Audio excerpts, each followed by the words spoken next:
2 days time ఉంది. కాబట్టి ఆలోచించి నిర్ణయం తీసుకుంటాము. ఇప్పుడు నేను ఓపెన్గా చెప్పాను, కొత్తగూడెంలో కాంగ్రెస్ బీజేపీ రెండు కలిసి సింగరేణికి అన్యాయం చేస్తున్నాయి. ఇందులో వేరే ఉద్దేశం ఏం లేదు, మాకు రాజకీయపరమైన ఉద్దేశం ఎజెండా ఏం లేదు. సింగరేణిని రెండు జాతీయ పార్టీలు గొంతు కోస్తున్నాయి. ఇవాళ కాంగ్రెస్ దోపిడీ చేస్తుంటే బీజేపీ ఎందుకు మౌనంగా ఉంటుందని మేము అడుగుతున్నాము. ఆధారాలతో ఆధార సహితంగా మేము స్పష్టంగా కుంభకోణం జరిగిందని బయటపెడితే ఎందుకు బీజేపీ ఉపేక్షిస్తున్నది, ఎందుకు రేవంత్ రెడ్డిని కాపాడుతున్నది? రేవంత్ రెడ్డి బావమరిదే కింగ్ పిన్గా ఇంత పెద్ద కుంభకోణం నడుస్తుంటే భారతీయ జనతా పార్టీ ప్రభుత్వం ఎందుకు అడ్డుకుంటున్నది, ఎందుకు అడ్డుకోలేకపోతున్నది, ఎందుకు కాపాడుతున్నది కాంగ్రెస్ అరాచకాలని అనేది మా ప్రధాన ప్రశ్న. అందుకే సిపిఐ నాయకత్వానికి నేను అందుకే ఓపెన్గా చెప్తా ఉన్నా, ఇలాంటి ప్రత్యేకమైన పరిస్థితులు ఉంటాయి అక్కడక్కడ. దాన్ని బట్టి మరి మా పెద్దలతో చర్చించి పార్టీలో చర్చించిన తర్వాత స్థానిక నాయకత్వ మనోభావాలు దృష్టిలో పెట్టుకుని నిర్ణయం తీసుకుంటాం.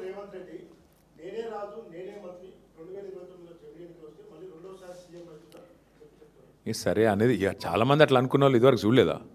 తుగ్లక్ ఉండే ఒకడు, ఇక చాలామంది ఉన్నారు అసొంటోళ్ళు. అట్లాంటి పిచ్చి తుగ్లక్లు చాలామంది ఉంటారు. అట్లాంటి వాళ్ళు వస్తారు పోతారు, ఎవ్వరూ పర్మనెంట్ కాదు. నేనే రాజు నేనే మంత్రి అనుకున్న వాళ్ళు చాలామంది అట్లనే గాలి కొట్టుకొని పోయినరు.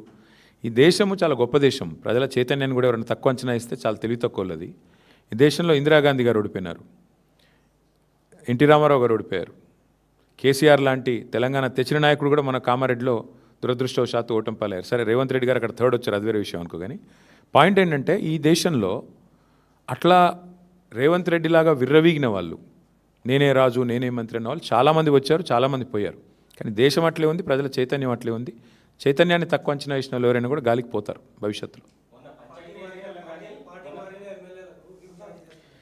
పార్టీ మారిన ఎమ్మెల్యేల విషయంలో మేము మొదటి నుంచి ఒకటే చెప్తున్నాం.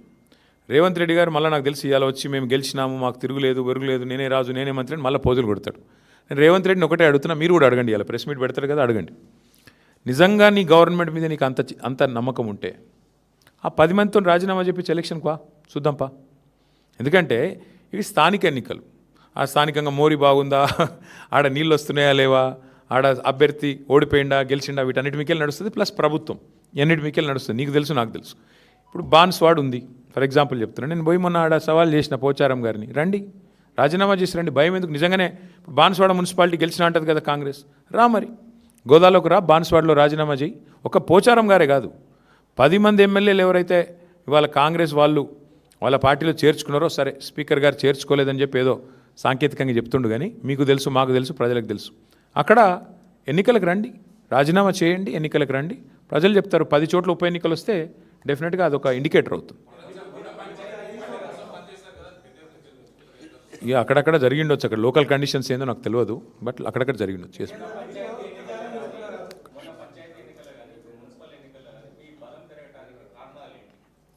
ఒకటి ప్రధాన ప్రతిపక్షంగా మేము సఫలమయ్యామని భావిస్తూ ఉన్నాం. ప్రజల ఇష్యూస్ మేము ఎత్తుకున్నాం. 6 గ్యారంటీల అమలు వైఫల్యం, 420 హామీల అమలు వైఫల్యం, బలహీన వర్గాలకు ఈ ప్రభుత్వం చేసిన మోసాన్ని ఎండగట్టడంలో, మైనారిటీలకు ఈ ప్రభుత్వం చేస్తున్న అన్యాయాన్ని ఎండగట్టడంలో, దళిత గిరిజనులకు ఈ ప్రభుత్వం ఇచ్చిన హామీలు ఎగ్గొట్టిన విషయంలో కానీ, మహిళల విషయంలో కానీ, యువకుల విషయంలో కానీ, ప్రతి విషయంలో అందరికంటే యాక్టివ్గా అగ్రెసివ్గా ముంగటున్నది బీఆర్ఎస్ పార్టీ, కేసీఆర్ గారి నాయకత్వం. కాబట్టి సహజంగానే మా కోసం కొట్లాడుతున్న వాళ్ళు అనే భావన ఉన్నప్పుడు ప్రజలు కూడా మాకే మద్దతు ఇస్తారు. ఇంకోటి, ఇప్పుడు 2 ఏళ్ళకే ఇట్లుందంటే, ఇప్పుడే నేను మీకు చెప్పిన బ్రదర్, మళ్ళొకసారి చెప్తా ఉన్నా, 2020లో అంటే సరిగ్గా అప్పుడు మాకు కూడా ఎలక్షన్కి ఇంకా 3 ఏళ్ళు దూరం ఉండే. ఆ రోజు 130 మున్సిపాలిటీలో ఎలక్షన్ అయితే మేము 122 గెలిచినాం. కాంగ్రెస్ కేవలం 4, సింగిల్ డిజిట్ దాటలే. ఇక బీజేపీ 2, ఎంఐఎం 2. ఈరోజు మేము యాజ్ ఇట్ ఈజ్ 117లో ఎన్నిక జరిగితే మేము 116లో ఎన్నిక జరిగితే మేము డైరెక్ట్గా గెలిచింది 15, 30 హంగు ఉన్నాయి. దీన్ని బట్టి అర్థం చేసుకోవచ్చు మీరు ప్రజల ఆగ్రహం కానీ ప్రజల అభిప్రాయం కానీ. జనరల్గా సర్వసాధారణంగా ఇప్పుడు మేము 32 జిల్లా పరిషత్లు 32 గెలిచామా ఆ రోజు? కార్పొరేషన్లు అన్నీ గెలిచినాం 10కి 10. మున్సిపాలిటీలో 130 అంటే 122 గెలిచినాం. కాబట్టి ఇట్లాంటి పరిస్థితులు ఆ రోజు ఉండే. కానీ ఈరోజు ప్రజల్లో మార్పు, ప్రజల్లో ఎంత వ్యతిరేకత ఉంది ఈ ప్రభుత్వం మీద అన్నది ఆల్రెడీ బయటపడుతుంది. అందులో మళ్ళీ ఇన్ని అక్రమాలు, ఎత్తుకపోవడు, గుంజుకపోవడు, మళ్ళీ చేసిందే చేసి మళ్ళీ కాంగ్రెస్ గెలిచేదాకా కౌంటింగ్ చేయించుడు. మా వాళ్ళని ఇప్పుడు ఈ నిమిషానికి మా ఆరూరు రమేష్ ధర్నా చేస్తున్నారు అక్కడ పోలీస్ స్టేషన్ ముంగట. ఎన్నో జరుగుతూ ఉన్నాయి. గద్వాల్లో మా వాళ్ళు ధర్నా చేస్తూ ఉన్నారు.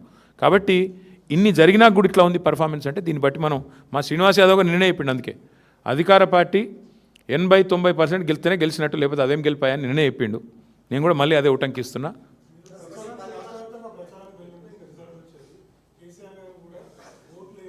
మేము మీకు ముందే చెప్పాను బ్రదర్, మీరు నాతో చిట్చాట్లో మీరు నాకు ఒక 3-4 రోజులు ముందు కలిసిండ్రు, అప్పుడే చెప్పిన నేను స్థానిక ఎన్నికలు స్థానికంగానే కొట్లాడతామన్నారు. నేను ఒకటి జిల్లాకు 2 జిల్లాలకు పోయినా, వరంగల్ పోయినా, నిజామాబాద్ పోయినా తప్ప ఎక్కడ పోలేదు. మిగతా నాయకులు కూడా ఎవరి జిల్లాలో వాళ్ళు ప్రచారం చేసినారు, ఎవరి క్షేత్రంలో వాళ్ళు. స్థానిక నాయకులు స్థానికంగా స్థానిక సంస్థల ఎన్నికల్లో కొట్లాడతారు, అట్లే ఉంటాయి.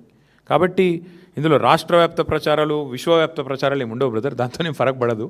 ఆ రోజు మరి అట్లంటే కేసీఆర్ గారు కానీ పార్టీల నాయకత్వం కానీ 140 చోట్ల జరుగుతే ఎన్నిక, ఒక్క నియోజకవర్గానికి కూడా పోలేదు, ఒక జిల్లా కూడా పోలేదు మేము.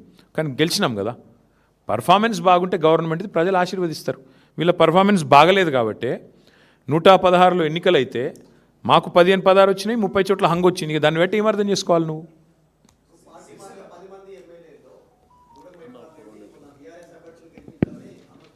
ఒక్క నిమిషం మిగతా విషయాలు శ్రీనివాస్ యాదవ్ గారు